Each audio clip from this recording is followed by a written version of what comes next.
सही है। तो लास्ट में हमने यहाँ तक पढ़ा था, ऑक्सीडेशन नंबर तक पढ़ा था मैंने, ठीक है।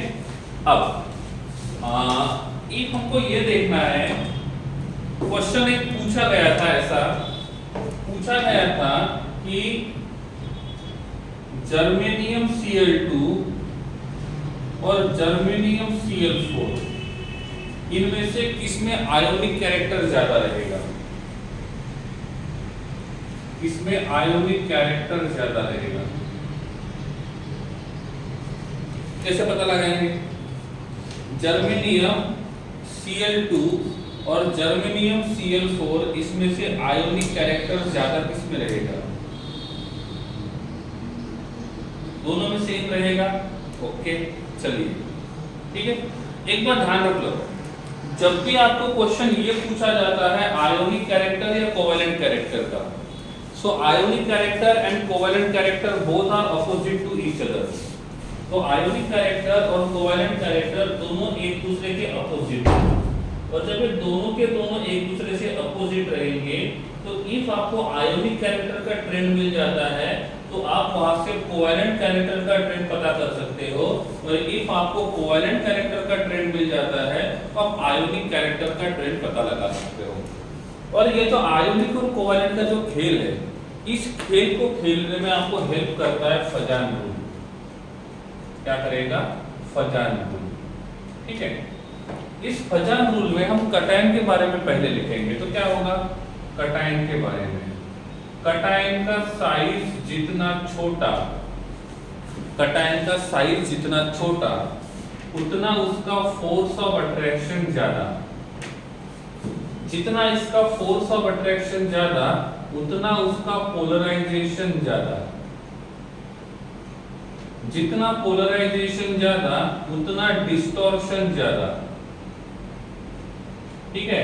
जितना डिस्टॉर्शन ज्यादा उतना कोवेलेंट कैरेक्टर ज्यादा, और जितना कोवेलेंट कैरेक्टर ज्यादा उतना आयोनिक कैरेक्टर कम।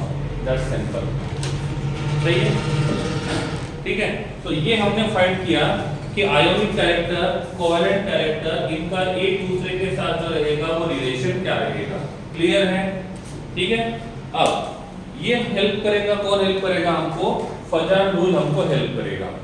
अब मुझे बताओ यहाँ पे जो Ge है, सपोज मैंने यहाँ पे पूछा मेरे पास एल्यूमिनियम +1 है और यहाँ पे मेरे पास एल्यूमिनियम +2 है, ऑक्सीडेशन नंबर बढ़ता है, ऑक्सीडेशन नंबर बढ़ता है तो फोर्स ऑफ अट्रैक्शन भी बढ़ता है। क्या बोला मैंने, ऑक्सीडेशन नंबर बढ़ेगा तो फोर्स ऑफ अट्रैक्शन बढ़ेगा। अब देखेंगे और जिसका फोर्स ऑफ अट्रैक्शन ज्यादा रहेगा उसका पोलराइजेशन ज्यादा रहेगा, डिस्टॉर्शन ज्यादा रहेगा, कोवेलेंट कैरेक्टर ज्यादा रहेगा, तो आयोनिक कैरेक्टर कम रहेगा। इफ हम बात करते हैं तो यहाँ पे जो जर्मेनियम है इसका ऑक्सीडेशन नंबर +2 है, और यहाँ पे जर्मेनियम का ऑक्सीडेशन नंबर +4 है, और जिसका ऑक्सीडेशन नंबर ज्यादा होता है उसका फोर्स ऑफ अट्रैक्शन ज्यादा रहेगा, ठीक है। तो यहाँ पे हमने ये देख लिया कि किसका फोर्स ऑफ अट्रैक्शन ज्यादा रहेगा और किसका फोर्स ऑफ अट्रैक्शन कम रहेगा। इफ मैं फोर्स ऑफ अट्रैक्शन की बात करता हूँ तो किसका फोर्स ऑफ अट्रैक्शन ज्यादा रहेगा, गैलियम +4 का फोर्स ऑफ अट्रैक्शन गैलियम +2 से ज्यादा रहेगा।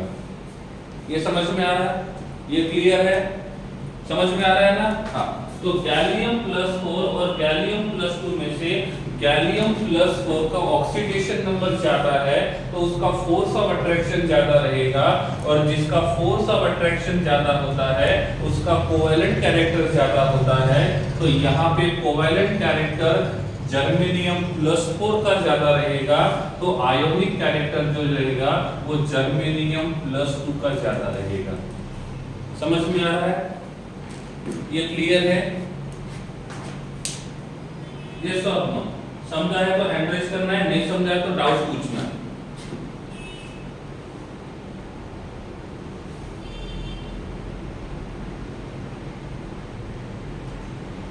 ठीक है, चलिए आगे बढ़ते हैं, ठीक है। तो क्या किया हमने, फजान रूल से पता किया। अब देखो सिंपल सी बात, मैंने यहाँ पे एक एलिमेंट लिखा x, एलिमेंट लिखा x, कौन सा एलिमेंट लिखा x, इसका पहला ऑक्सीडेशन नंबर है +2, पहला ऑक्सीडेशन नंबर है +2, दूसरा ऑक्सीडेशन नंबर है +4 और तीसरा ऑक्सीडेशन नंबर है +6। तो ये +2 +4 और +6 इसमें से किसमें कोवैलेंट कैरेक्टर ज्यादा रहेगा, इसमें से किसमें कोवैलेंट कैरेक्टर ज्यादा रहेगा, +2 +4 +6 इसमें से किसमें कोवैलेंट कैरेक्टर सबसे ज्यादा रहेगा। कैसे पता चलेगा, ऑक्सीडेशन नंबर जितना ज्यादा उतना फोर्स ऑफ अट्रैक्शन ज्यादा। तो पहले हम लोग फोर्स ऑफ अट्रैक्शन के हिसाब से देखेंगे। तो इसका ऑक्सीडेशन नंबर सबसे ज्यादा है, इसका ऑक्सीडेशन नंबर सबसे कम है, तो सबसे ज्यादा फोर्स ऑफ अट्रैक्शन रहेगा +6 का और सबसे कम फोर्स ऑफ अट्रैक्शन रहेगा +2 का।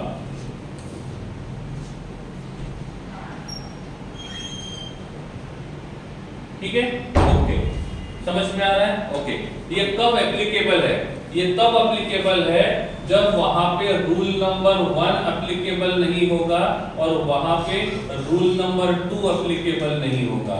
जब ये दोनों के दोनों रूल एप्लीकेबल नहीं होते हैं तो ऑक्सीडेशन स्टेट के हिसाब से जाएंगे। ठीक है, एक बात ये तब यूज करेंगे जब सेम एलिमेंट्स रहेंगे, सेम एलिमेंट्स रहेंगे। जब दोनों के दोनों एलिमेंट्स सेम हैं, तो जब सेम एलिमेंट्स रहेंगे तो इस रूल को हम अप्लाई करेंगे डेवर्स। ठीक है, अब ऑक्सीडेशन नंबर जिसका ज्यादा उसका फोर्स ऑफ अट्रैक्शन ज्यादा, और ये कटायंस है, दीज आर कटायंस। और फजन रूल क्या बोलता है, कटायन में जिसका फोर्स ऑफ अट्रैक्शन ज्यादा होता है उसका कोवैलेंट कैरेक्टर ज्यादा होता है। तो कोवैलेंट कैरेक्टर की बात करेंगे तो +6 का कोवैलेंट कैरेक्टर ज्यादा रहेगा, और आयोनिक कैरेक्टर की बात करेंगे तो +2 का आयोनिक कैरेक्टर ज्यादा रहेगा, क्योंकि आयोनिक कैरेक्टर और कोवैलेंट कैरेक्टर दोनों एक दूसरे के अपोजिट होते हैं। क्लियर है, डाउट है तो पूछिए।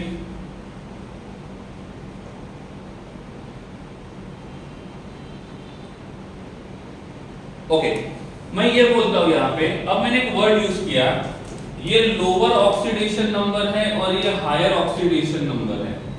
ये लोअर ऑक्सीडेशन नंबर है, ये हायर ऑक्सीडेशन नंबर है। लोअर ऑक्सीडेशन नंबर का फोर्स ऑफ अट्रैक्शन कम रहेगा, फोर्स ऑफ अट्रैक्शन कम रहेगा, कोवैलेंट कैरेक्टर कम रहेगा, आयोनिक कैरेक्टर ज्यादा रहेगा। ये हाईएस्ट ऑक्सीडेशन नंबर है, ऑक्सीडेशन नंबर ज्यादा है, फोर्स ऑफ अट्रैक्शन ज्यादा है, कोवैलेंट कैरेक्टर ज्यादा रहेगा, आयोनिक कैरेक्टर कम रहेगा। इसका मतलब जिसका ऑक्सीडेशन नंबर कम होता है वो आयोनिक नेचर शो करेगा, जिसका ऑक्सीडेशन नंबर कम होता है वो आयोनिक नेचर शो करेगा।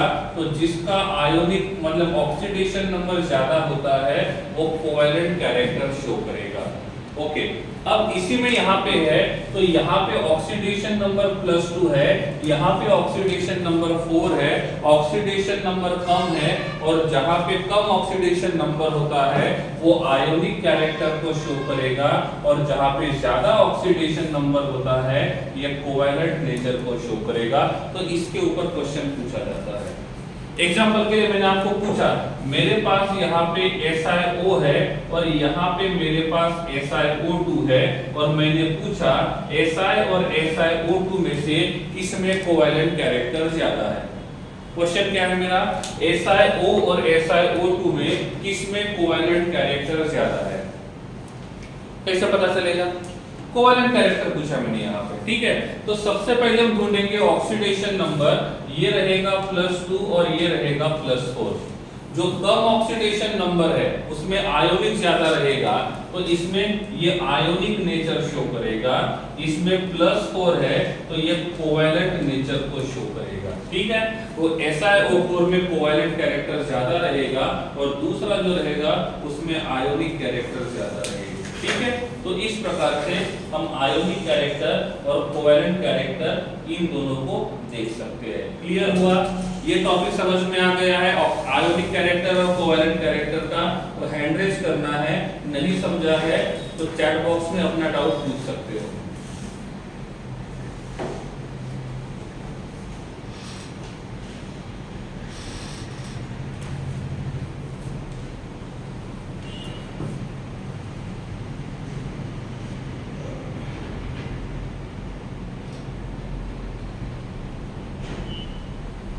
Yes Gracy, force of attraction से डायरेक्टली आयोनिक कैरेक्टर भी पता कर सकते हैं, कोवैलेंट कैरेक्टर भी पता कर सकते हैं। मैं दोनों को साथ में ले रहा हूँ, कोवैलेंट कैरेक्टर के बारे में बोल रहा हूँ, साथ में आयोनिक कैरेक्टर के बारे में बोल रहा हूँ, दोनों को साथ में पढ़ा दिया। फिर ऐसा ना हो जाए कि एक ही हो गया और दूसरा बाकी है, ठीक है।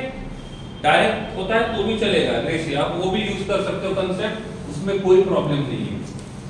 ओके, मैंने आपको पूछा सल्फर कितने बॉन्ड बनाता है, सल्फर कितने बॉन्ड बना सकता है, ये S फॉर सल्फर कितने बॉन्ड बनाता है, कम से कम और ज्यादा से ज्यादा।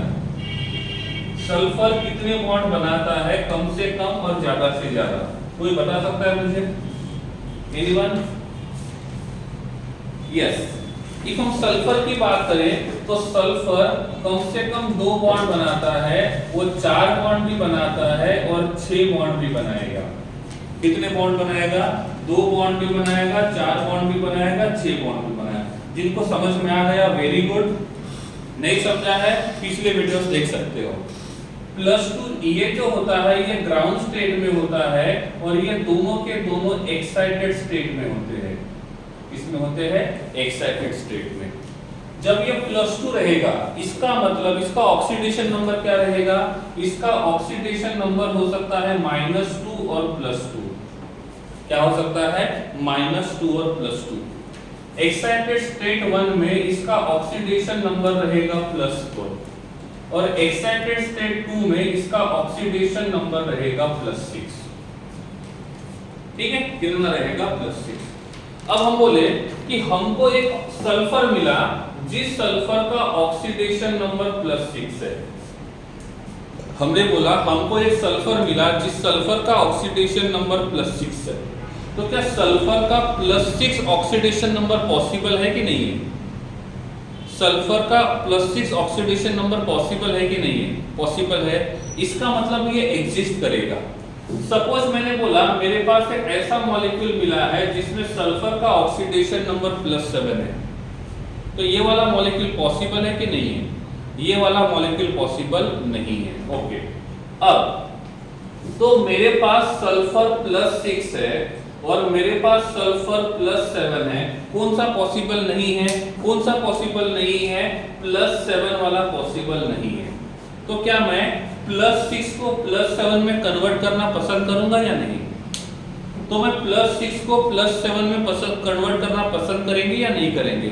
नहीं करेंगे। क्यों? क्योंकि अब इफ हम इसको कन्वर्ट करेंगे तो ये अनस्टेबल बनेगा। ठीक है, ये अनस्टेबल बनेगा। मैं बोलता हूं मैंने सल्फर +6 को सल्फर +4 में कन्वर्ट किया, तो क्या हम कन्वर्ट कर सकते हैं? क्या हम +6 को +4 में कन्वर्ट कर सकते हैं? क्योंकि ये पॉसिबल है, इसका मतलब +6 को +4 में कन्वर्ट कर सकते हैं, +6 को +7 में कन्वर्ट नहीं कर सकते हैं। ओके, अब यहाँ पे इसका ऑक्सीडेशन नंबर +6 है, तो +6 से +7 नहीं बना सकते हैं और ऑक्सीडेशन नंबर बढ़ता है तो उसको बोलते हैं ऑक्सीडेशन। तो मैं +6 का ऑक्सीडेशन करने की कोशिश करूंगा तो पॉसिबल नहीं है। तो क्या मैं +6 का रिडक्शन कर सकता हूं? क्या मैं +6 का रिडक्शन कर सकता हूं? यस, +6 का रिडक्शन पॉसिबल है। तो ये जो +6 है, इस +6 को मैं +4 में कन्वर्ट कर सकता हूं, मैं +2 में कन्वर्ट कर सकता हूं, मैं -2 में कन्वर्ट कर सकता हूं, लेकिन मैं +6 को +7 में कन्वर्ट नहीं कर सकता। क्यों? क्योंकि +7 वाला पॉसिबल नहीं है। तो इन केस मैंने +6 को +4 में कन्वर्ट किया तो ऑक्सीडेशन नंबर बढ़ा कि कम हुआ? मैंने +6 को +4 में कन्वर्ट किया तो ऑक्सीडेशन नंबर इंक्रीज हुआ कि डिक्रीज हुआ? मैंने +4 को +6 में कन्वर्ट किया तो ऑक्सीडेशन नंबर डिक्रीज हुआ, और जब ऑक्सीडेशन नंबर डिक्रीज होगा इसका मतलब ये कौन सा रिएक्शन है? ये रिडक्शन रिएक्शन है। ये कौन सा रिएक्शन है? रिडक्शन रिएक्शन है। और जब ये रिडक्शन करेगा, जब ये रिडक्शन करेगा तो ये खुद का रिडक्शन करेगा, तो ये काम किसका करेगा? ऑक्सीडाइजिंग एजेंट का। इसका मतलब ये +6 जो रहेगा ये खुद का रिडक्शन कर सकता है और ये खुद का ऑक्सीडेशन नहीं कर सकता है, क्योंकि ये हाईएस्ट ऑक्सीडेशन नंबर में है। तो यहाँ पे +6 वाला जो सल्फर रहेगा वो किसका काम करेगा? यहाँ पे +6 वाला जो रहेगा ये ऑक्सीडाइजिंग एजेंट का काम करेगा। किसका काम करेगा? ऑक्सीडाइजिंग एजेंट का काम करेगा।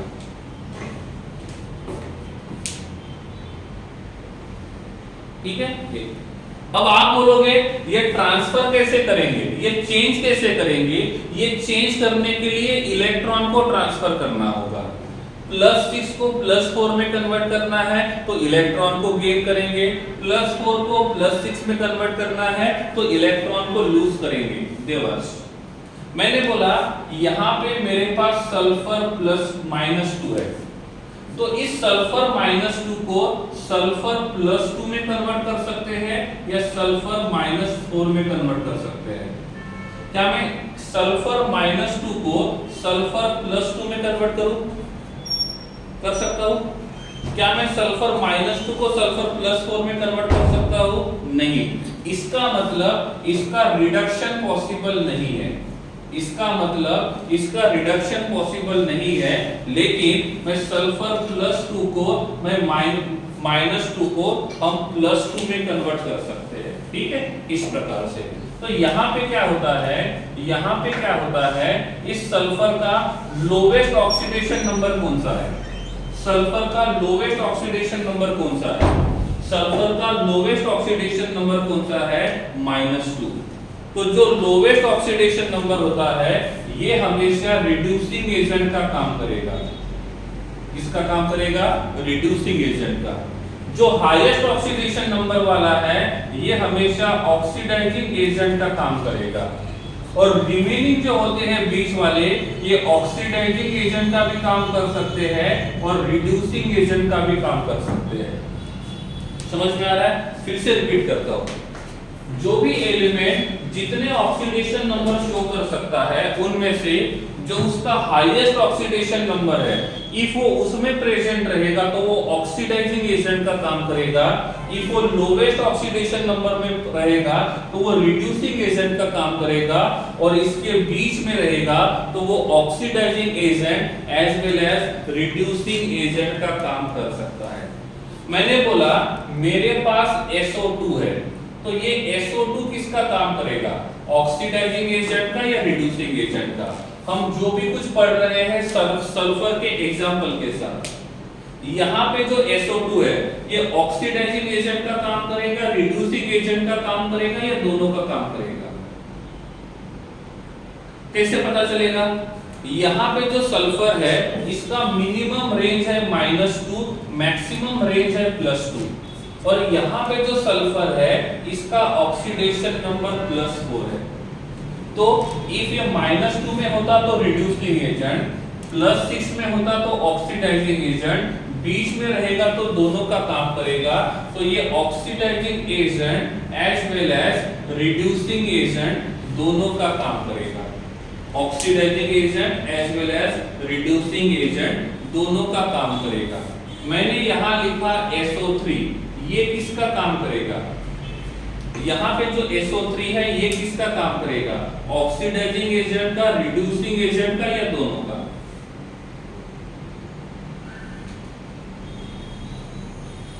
ओके, ये पता करने के लिए सल्फर का ऑक्सीडेशन नंबर ढूंढेंगे, और सल्फर का ऑक्सीडेशन नंबर आता है +6। कितना आता है? +6। और यहाँ पे +6 वाला जो रहेगा वो किसका काम करेगा? ऑक्सीडाइजिंग एजेंट का काम करेगा। तो ये रहेगा ऑक्सीडाइजिंग एजेंट। एक बात और, जिनको समझने में दिक्कत आ रही है उनका प्रॉब्लम, पहली प्रॉब्लम तो ये है कि आपको यही नहीं पता कि ऑक्सीडेशन और रिडक्शन क्या है। दूसरी बात, मैंने इसी चैप्टर में आपको ये पढ़ाया था कि वो कितने बॉन्ड बना सकता है, ग्राउंड स्टेट में कितने, एक्साइटेड स्टेट में कितने, एक्साइटेड स्टेट 2 में कितने, एक्साइटेड स्टेट 3 में कितने। फिर ये बताया था किसमें प्लस ऑक्सीडेशन नंबर पॉसिबल है, किसमें माइनस ऑक्सीडेशन नंबर पॉसिबल है, और किसमें दोनों ऑक्सीडेशन नंबर पॉसिबल है। इफ आपने वही लेक्चर्स मिस किए हैं या उस टाइम पे आपने ध्यान नहीं दिया है तो पूरे पी ब्लॉक में यही चलेगा। हम अभी ग्रुप नंबर 14 पढ़ रहे हैं, 13 हो गया, फिर 15 आएगा, फिर 16 आएगा, फिर 17 आएगा, फिर 18 आएगा। तो पूरा का पूरा जो पी ब्लॉक रहेगा वो इसी कंसेप्ट के ऊपर है। तो मैंने आपको स्टार्टिंग में बोला था ये मानने की गलती नहीं करना है कि ये 11 का है, नहीं समझेंगे तो हो जाएगा, नहीं पढ़ेंगे तो हो जाएगा। इफ आपने ऐसा किया है तो इसमें आपको दिक्कत रहेगी। और रट्टा मारने की कोशिश मत करना, क्योंकि जरूर नहीं कि वो हमेशा SO2 के बारे में पूछे, कभी वो SO3 भी पूछ सकता है। तो कंसेप्ट के हिसाब से जाओ, ठीक है। तो इस प्रकार से इसमें हम ये पता लगा सकते हैं कि वो काम किसका करेगा। मैंने यहां लिख दिया है H2S। H2S जो रहेगा वो किसका काम करेगा? H2S जो है वो किसका काम करेगा? ऑक्सीडाइजिंग एजेंट का, रिड्यूसिंग एजेंट का, या दोनों का? कैसे पता चलेगा?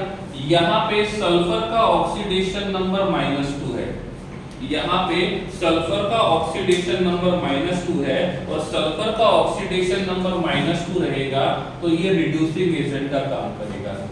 एग्जांपल के लिए मैं बोलता हूं क्लोरीन कितने बॉन्ड बनाएगा मिनिमम और मैक्सिमम? क्लोरीन मिनिमम कितने बॉन्ड बना सकता है और मैक्सिमम कितने बॉन्ड बना सकता है? कौन बताएगा? जल्दी से बोलो।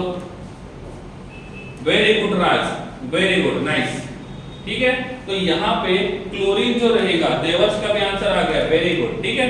तो क्लोरीन जो रहेगा वो 1 बॉन्ड बना सकता है, क्लोरीन 3 बॉन्ड बना सकता है, क्लोरीन 5 बॉन्ड बना सकता है, और क्लोरीन 7 बॉन्ड बना सकता है।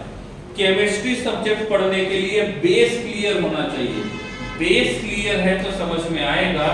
बीच में से कोई भी चैप्टर उठा के पढ़ने की कोशिश करोगे तो डिफिकल्ट हो जाएगा, ठीक है। आगे बढ़ते हैं। और इसीलिए मैंने ग्रुप नंबर 2 और ग्रुप नंबर 13 में हमेशा आपको पूछा है, समझा है तो हैंड रेज करो, नहीं समझा है तो चैट बॉक्स में लिखो। जिन्होंने उस टाइम पे लिखा, अंडरस्टैंड किया, उनके लिए अच्छी बात है।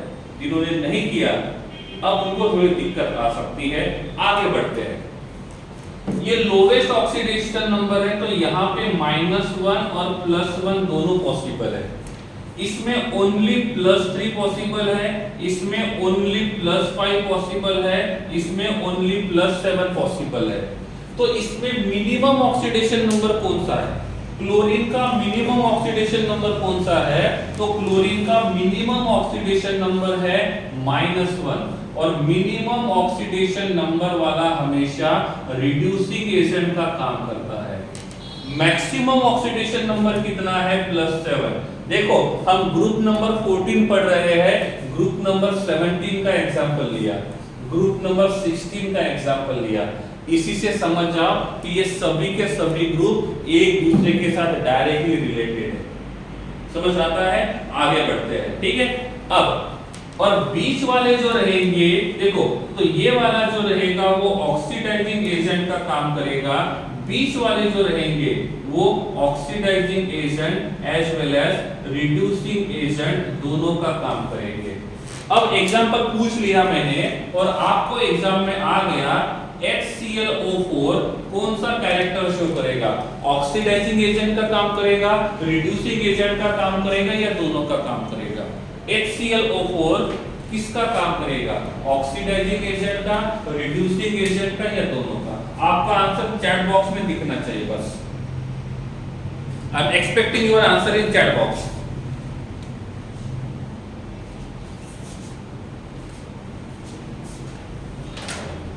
सबसे पहले हमको क्या करना होगा? सबसे पहले क्लोरीन का ऑक्सीडेशन नंबर ढूंढना होगा। निकालो क्लोरीन का ऑक्सीडेशन नंबर।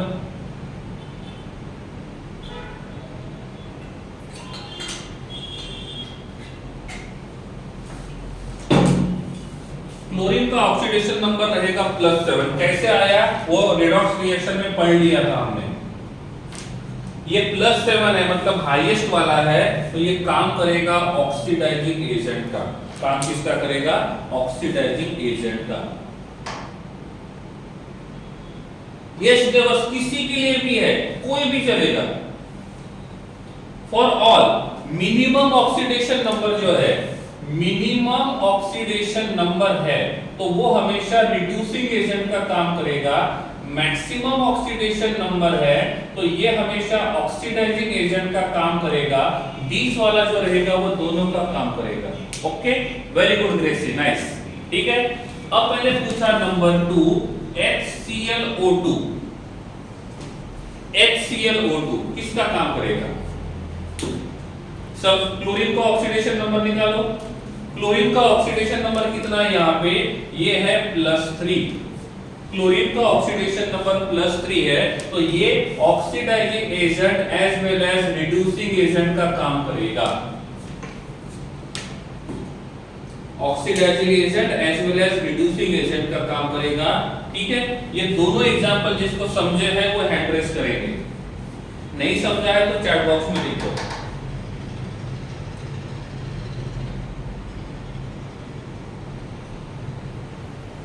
ओके, चलिए आगे बढ़ते हैं। मुझे पता है बहुत सारे लोगों में के लिए ये समझना बहुत मुश्किल हो रहा है कि ये काम कैसे कर रहा है, ये प्लस माइनस कहां से आया और कितने बॉन्ड्स बनाए, लेकिन मैंने आपको बोला था पहले से ध्यान देना है। ओके, आगे बढ़ते हैं। इसमें से एक लास्ट क्वेश्चन देख लेते हैं, थर्ड वाला, जिसमें लिखता हूं HCl। इसमें बताओ ये HCl किसका काम करेगा? ऑक्सीडाइजिंग एजेंट का, रिड्यूसिंग एजेंट का, या दोनों का?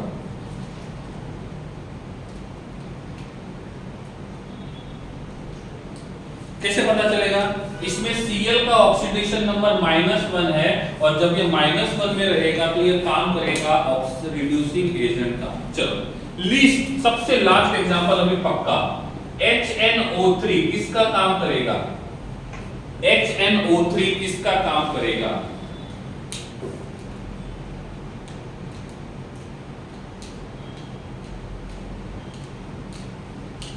किसका काम करेगा? यहां पे N का ऑक्सीडेशन नंबर +5 है, नाइट्रोजन आता है ग्रुप नंबर 15 में।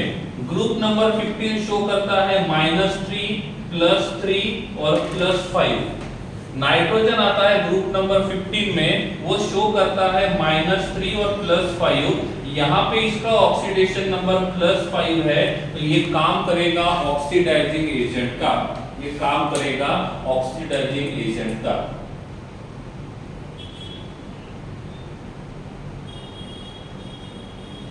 प्रेजेंटेशन के ऊपर देख लो, प्रेजेंटेशन में से कोई पॉइंट नहीं समझाया तो एक बार पूछ लेना, देख लो।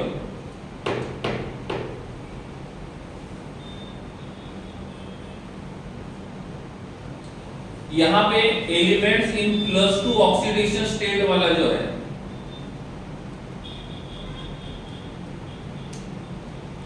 देवर्स, ये 4 डिफरेंट टाइप के एटम्स रहेंगे तो क्या करेंगे? कुछ नहीं करेंगे, जो सेंट्रल एटम रहेगा उसके हिसाब से लिखेंगे। सेंट्रल एटम के हिसाब से लिखेंगे देवर्स, सेंट्रल एटम के हिसाब से। ठीक है, यस दिया, वो बॉन्ड्स है। ठीक है, वैलेंसी वाली स्लाइड नंबर 4 देख लो। स्लाइड नंबर 4 में से कुछ बाकी है या नहीं समझा है तो पूछ लो। स्लाइड नंबर 4 में देख लो, स्क्रीनशॉट निकाल लो, कुछ नहीं समझा है तो पूछो। आगे बढ़ते हैं।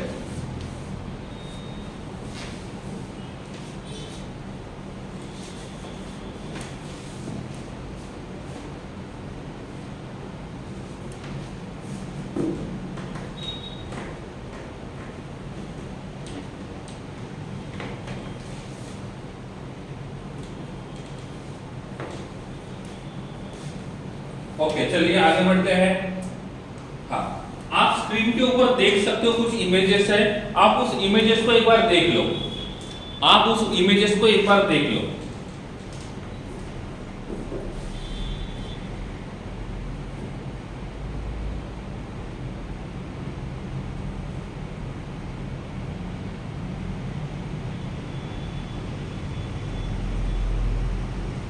ठीक है, चलिए।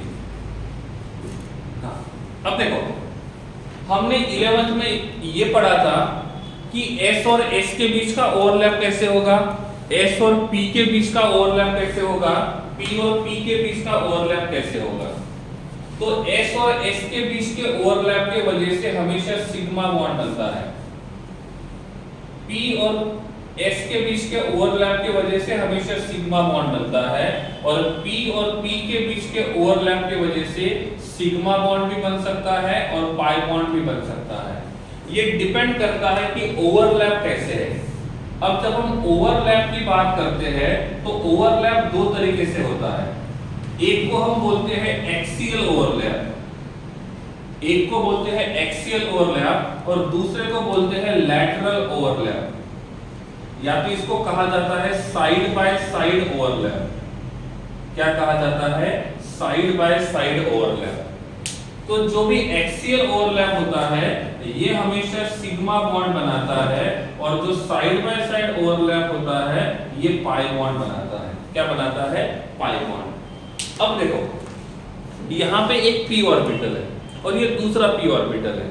मैंने ऐसा ओवरलैप किया तो इसको बोलते हैं साइड बाय साइड ओवरलैप, इसको बोलते हैं लैटरल ओवरलैप। एक p ऑर्बिटल दूसरा p ऑर्बिटल, इसको बोला हमने साइड बाय साइड ओवरलैप और इस ओवरलैप की वजह से यहाँ पे पाई बॉन्ड बनेगा।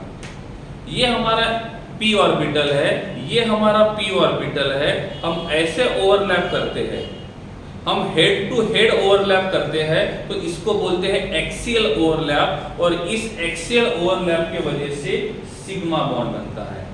ठीक है।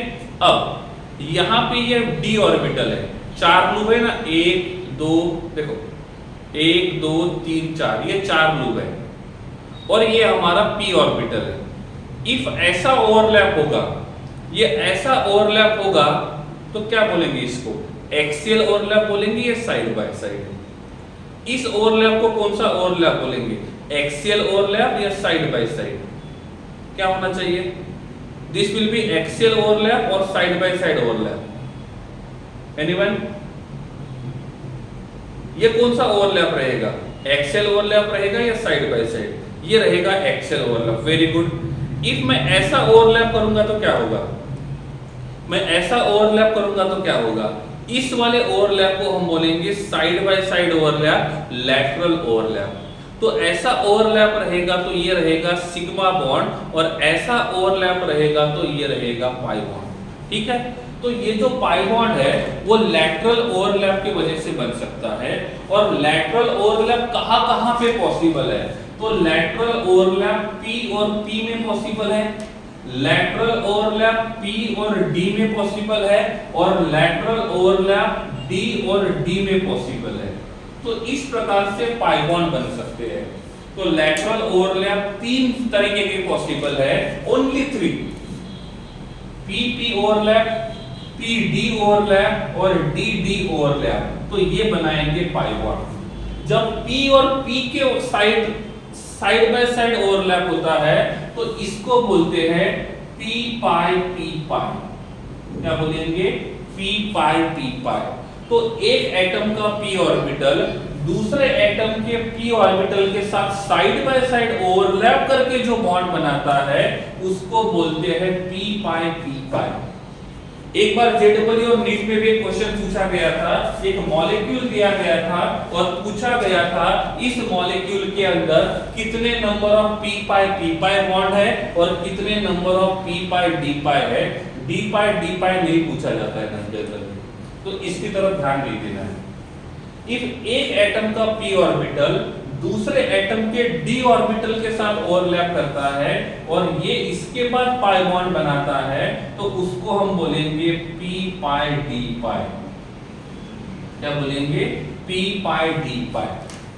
यहां तक ठीक है? एग्जांपल लेके बताता हूं, क्लियर हो जाएगा।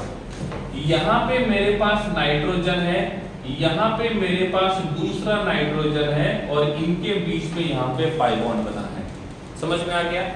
इस नाइट्रोजन के पास 1 ऑर्बिटल है, इसके पास 1 ऑर्बिटल है।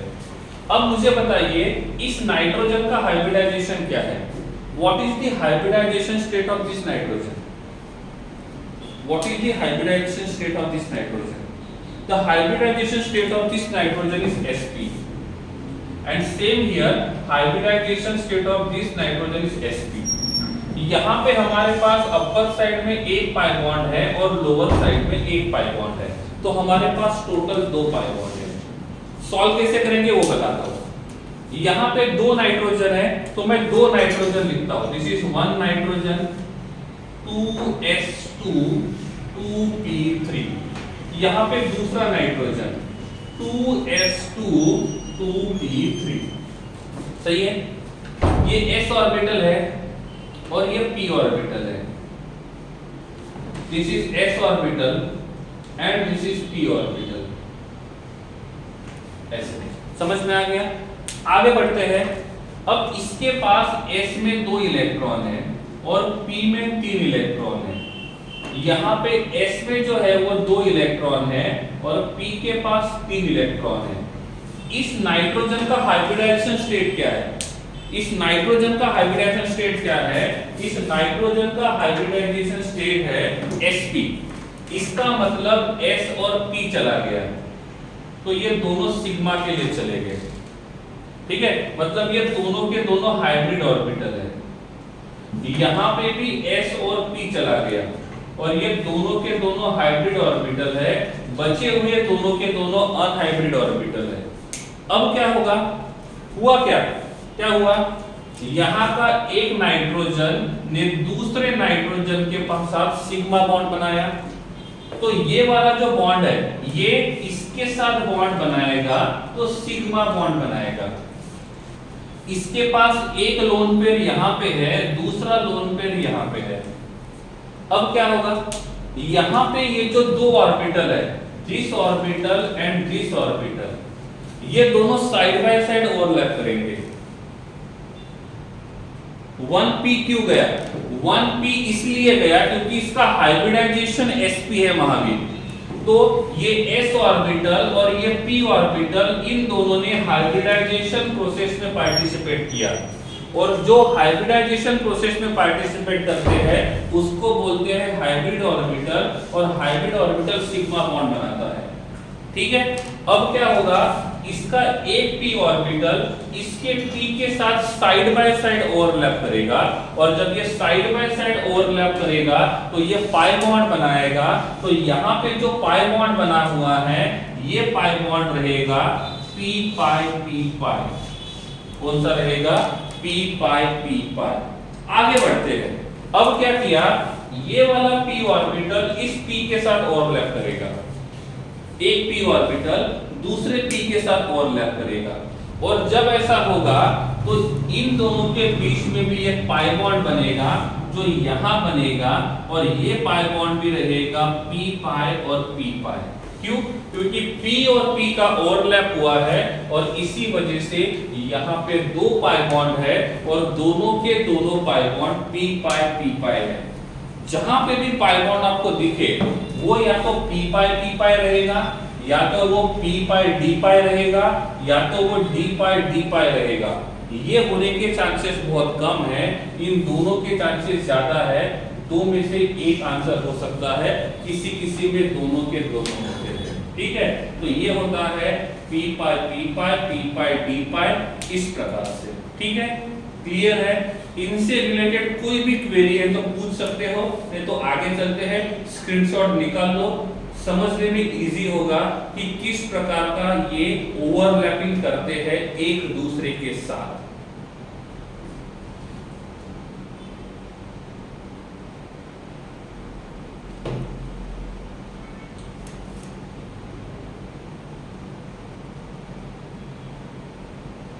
सिग्मा बॉन्डिंग क्यों नहीं पढ़ रहे? देखो राज, सिग्मा बॉन्ड क्या होता है, सिग्मा बॉन्ड कैसे बनता है, वो केमिकल बॉन्डिंग से पढ़ते आ रहे हैं। हाँ, हमने पाई बॉन्ड भी तभी पढ़ा था, पाई बॉन्ड भी तब पढ़ा था, लेकिन तब मैंने आपको ये नहीं बताया था कि p पाई और p d पाई क्या होता है। तो इसमें से हमको सिग्मा कैसे बनता है, पाई कैसे बनता है, वो नहीं पढ़ना है राज।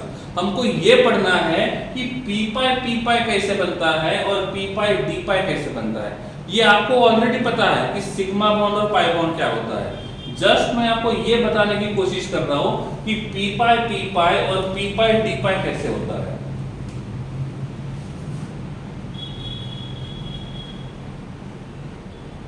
ठीक है, ग्रेसी, इसका मतलब होता है एक एटम का p ऑर्बिटल दूसरे एटम के p ऑर्बिटल के साथ पाई बॉन्ड बनाएगा तो उसको बोलते हैं p पाई। ये ऐसा ना मैथमेटिक्स क्या बोलता है, एक p ऑर्बिटल ने दूसरे p के साथ पाई बॉन्ड बनाया, सही है ना। एक p ऑर्बिटल ने दूसरे p के साथ पाई बॉन्ड बनाया। अब ये पाई बॉन्ड जो है वो ब्रैकेट के लिए है, तो ये पाई बॉन्ड इसके साथ भी जाएगा, इसके साथ भी जाएगा, तो ये बन जाएगा पी पाई और पी पाई, ऐसा। ठीक है, चलो और बोलिए, आगे चले। गुड, चलो। Carbon show p pi bonding, other elements show p pi and p pi d pi। एक क्वेश्चन इसमें अराइज होता है, कार्बन क्यों p pi d pi नहीं बना सकता है? कार्बन ओनली p pi क्यों शो करता है? बिकॉज कार्बन के पास d ऑर्बिटल नहीं होता है, और जब कार्बन के पास d ऑर्बिटल नहीं रहेगा, जब कार्बन के पास d ऑर्बिटल नहीं रहेगा तो वो पॉसिबल नहीं होगा।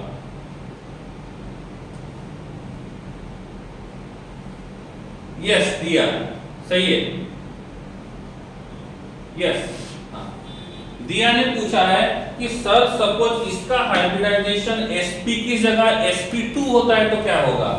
sp2 होगा तो ये होगा हाइब्रिड ऑर्बिटल और एक ही ऑर्बिटल जाएगा पाई बॉन्ड बनाने। इसका हाइब्रिडाइजेशन भी sp होता है, sp2 होता है, तो एक ही ऑर्बिटल जाएगा पाई बॉन्ड बनाने के लिए। सपोज इसका हाइब्रिडाइजेशन sp3 होता है तो पाई बॉन्ड नहीं रहेगा। ओके, वेरी गुड दिया, चलो आगे बढ़ते हैं। ठीक है, नेक्स्ट मुझे बताओ, ये जो ग्रुप नंबर 14 के एलिमेंट्स है ये कितने बॉन्ड बनाते हैं? ग्रुप नंबर 14 के एलिमेंट्स कितने बॉन्ड बनाते हैं? कोई बता सकता है? ग्रुप नंबर 14 के जो एलिमेंट्स है ये कितने बॉन्ड्स बनाते हैं? 2 बॉन्ड और 4 बॉन्ड। 2 बॉन्ड और 4 बॉन्ड, सही है। 2 बॉन्ड भी बनाते हैं, 4 बॉन्ड भी बनाते हैं। सपोज मैंने कार्बन का रिएक्शन ऑक्सीजन के साथ किया तो मुझे कार्बन मोनोऑक्साइड मिल सकता है, और मैंने कार्बन का रिएक्शन ऑक्सीजन के साथ किया तो CO2 मिल सकता है। क्या पहला रिएक्शन पॉसिबल है? बैलेंस है कि नहीं है वो मत देखो, क्या पहला रिएक्शन पॉसिबल है? पहला रिएक्शन पॉसिबल है, यस। कार्बन का रिएक्शन ऑक्सीजन के साथ करेंगे, कार्बन मोनोऑक्साइड मिल सकता है, यहां पे 2 बॉन्ड बनाए। कार्बन का रिएक्शन ऑक्सीजन के साथ करेंगे, कार्बन डाइऑक्साइड बनाएंगे, इसमें 4 बॉन्ड बनाएगा। तो ये 2 बॉन्ड वाला है, ये 4 बॉन्ड वाला है। इसमें +2 रहेगा, इसमें +4 रहेगा। सेम हम सिलिकॉन के साथ करते तो क्या होगा? सिलिकॉन मोनोऑक्साइड और सिलिकॉन डाइऑक्साइड, सिलिकॉन मोनोऑक्साइड और सिलिकॉन डाइऑक्साइड। सपोज मैंने यहाँ पे जर्मेनियम के साथ किया तो जर्मेनियम ऑक्साइड और जर्मेनियम डाइऑक्साइड, तो यहाँ पे हमको 2 टाइप के मॉलिक्यूल मिलेंगे, एक मिलेगा मोनोऑक्साइड और दूसरा मिलेगा dioxide. Yes Raj, you can. ठीक है, तो यहाँ पे हमको 2 टाइप के मॉलिक्यूल्स मिलेंगे, एक रहेगा मोनोऑक्साइड और दूसरा मिलेगा डाइऑक्साइड। अब मैंने आपको क्वेश्चन पूछा, SiO और SiO2 किसमें कोवैलेंट कैरेक्टर ज्यादा होगा? SiO और SiO2 किसमें कोवैलेंट कैरेक्टर ज्यादा होगा? इसका आंसर आपको ही पता है, इसलिए ज्यादा डीप में नहीं जाऊंगा। मैं यही बोलने की कोशिश करूंगा कि यहाँ पे हमको मोनोऑक्साइड और डाइऑक्साइड मिल सकते हैं। अब मुझे बताओ, कार्बन, सिलिकॉन, जर्मेनियम, ठीक है, Sn और Pb, इनमें से कौन डाइऑक्साइड बनाना पसंद करेगा? इनमें से कौन डाइऑक्साइड बनाना पसंद करेगा? इन सब में से कौन डाइऑक्साइड बनाना पसंद करेगा? जब ये डाइऑक्साइड बनाएंगे ऑक्सीडेशन नंबर विल बी +4, और जब ये मोनोऑक्साइड बनाएंगे ऑक्सीडेशन नंबर विल बी +2। इनमें से कौन डाइऑक्साइड बनाना पसंद करेगा? कौन? कार्बन। Very good. क्यों कार्बन? क्योंकि टॉप वाले जो होते हैं ये मैक्सिमम ऑक्सीडेशन नंबर में स्टेबल होते हैं और बॉटम वाले जो रहेंगे वो मिनिमम पॉजिटिव में स्टेबल होते हैं। तो टॉप वाला जो है वो +4 में स्टेबल रहेगा, बॉटम वाला जो रहेगा वो +2 में प्रेजेंट रहेगा। तो ये डाइऑक्साइड बनाना पसंद करेगा और ये मोनोऑक्साइड बनाना पसंद करेगा। क्लियर है? समझ में आ रहा है? ये मैंने आपको बताया था, जो टॉप वाला होता है ये maximum positive oxidation number show करता है और जो बॉटम वाला रहेगा ये minimum positive oxidation number show करेगा। ये क्लियर है तो ठीक है, नहीं है तो डाउट्स पूछ सकते हो जल्दी। ये कैसे किया वो समझ में नहीं आता है तो डाउट्स पूछ सकते हो।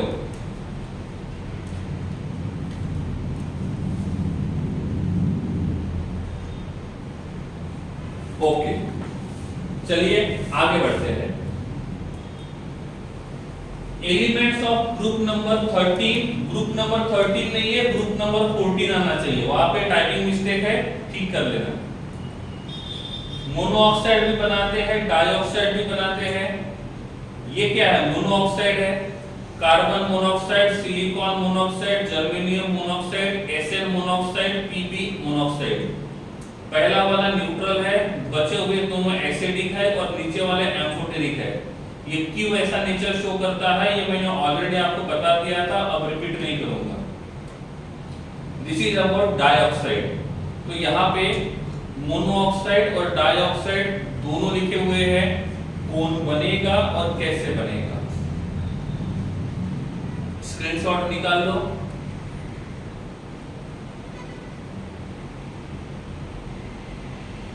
ओके, एक वर्ड आया था इसमें ड्राई आइस वाला। ड्राई आइस का मतलब होता है सर वो साइड पी पाई वाली स्लाइड कीजिए। ओके ग्रेसी, ठीक है, लीजिए जल्दी ग्रेसी क्विकली।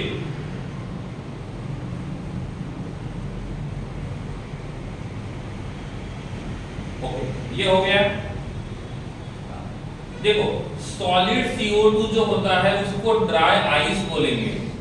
नाम में आइस लिखा है इसका मतलब जरूरी नहीं कि वो पानी का ही बना होना चाहिए। ड्राई आइस का मतलब होता है जो CO2 होता है, जो CO2 होता है वो सॉलिड स्टेट में होता है, उसको बोलते हैं ड्राई आइस। और ये CO2 सब्लिमेशन शो करके डायरेक्टली सॉलिड स्टेट से गैसीय स्टेट में चले जाता है। ओके, लास्ट टाइम मैंने आपको सिलिका बताया था। सिलिका दो फॉर्म में आता है ये बोला था मैंने। उसमें से एक जो था वो क्वार्ट्ज था और दूसरा जो था वो ग्लास था। तो यहाँ पे आप क्वार्ट्ज देख सकते हो, यहाँ पे 3 स्ट्रक्चर दिए हैं, ये पहला वाला, ये दूसरा और ये तीसरा। पहला, दूसरा और तीसरा, ठीक है। इसमें से ये क्वार्ट्ज है, ये ट्राइडायमाइड है और ये क्रिस्टोबैलाइट है, ठीक है। तो ये तीनों के तीनों में, इसमें देखो सभी पार्टिकल्स का अरेंजमेंट रेगुलर है कि इरेगुलर है। इसमें जो अरेंजमेंट है वो रेगुलर दिख रहा है कि इरेगुलर। यहाँ पे जो अरेंजमेंट है ये रेगुलर है, इसका मतलब ये क्रिस्टलाइन सॉलिड होना चाहिए। इसमें भी अरेंजमेंट रेगुलर है तो ये भी क्रिस्टलाइन रहेगा। इसमें जो अरेंजमेंट है ये भी रेगुलर है तो ये भी क्रिस्टलाइन रहेगा। तो तीनों के तीनों क्रिस्टलाइन सॉलिड है। Carbon forms oxides of carbon monoxide, carbon dioxide and C3O2। C3O2 का स्ट्रक्चर निकाल के दे सकता हूं मैं, ठीक है। तो C3O2 का स्ट्रक्चर रहेगा oxygen double bond carbon, double bond carbon, double bond carbon attach to oxygen. एक बार क्वेश्चन पूछा गया था, इसका मॉलिक्यूलर फॉर्मूला नहीं दिया था, उन्होंने ये बोला था कार्बन सब ऑक्साइड। उन्होंने बोला था कार्बन सब ऑक्साइड। कार्बन सब ऑक्साइड में कार्बन कौन से ऑक्सीडेशन नंबर शो करता है। क्वेश्चन क्या था, कार्बन सब ऑक्साइड में कार्बन कौन से ऑक्सीडेशन नंबर शो करेगा। मुझे बताओ यहाँ पे X वाले कार्बन का ऑक्सीडेशन नंबर क्या रहेगा, Y वाले कार्बन का ऑक्सीडेशन नंबर क्या रहेगा और Z वाले कार्बन का ऑक्सीडेशन नंबर क्या रहेगा। X कार्बन का ऑक्सीडेशन नंबर, Y कार्बन का ऑक्सीडेशन नंबर और Z कार्बन का ऑक्सीडेशन नंबर। क्वेश्चन में मॉलिक्यूलर फॉर्मूला नहीं दिया था, बस ये लिखा गया था कार्बन सब ऑक्साइड में कार्बन कौन से ऑक्सीडेशन नंबर शो करेगा। Divya Rathore, very good, your answer is correct, your answer is correct. सबसे पहले दिव्या ने आंसर दिया है और वो आंसर सही है। दिव्या के हिसाब से इसका ऑक्सीडेशन नंबर 0 रहेगा, ये +2 रहेगा, ये +2 रहेगा, ये -2 रहेगा, ये -2 रहेगा। और क्वेश्चन था कार्बन के लिए। ऑप्शन में बहुत सारे ऑप्शंस दिए थे, उनमें से आपको एक ऐसा ऑप्शन सिलेक्ट करना था जिसमें 0 और +2 लिखा हुआ है। ठीक है, ये 7 नंबर का जो स्लाइड है ये अभी पूरा नहीं हुआ है, ये हमने जस्ट अभी शुरू किया है। इसी स्लाइड को नेक्स्ट लेक्चर में कंटिन्यू करेंगे। आज के लिए इतना ही, कुछ डाउट्स है तो पूछ सकते हो, अदरवाइज आज का सेशन यहीं पे खत्म करते हैं।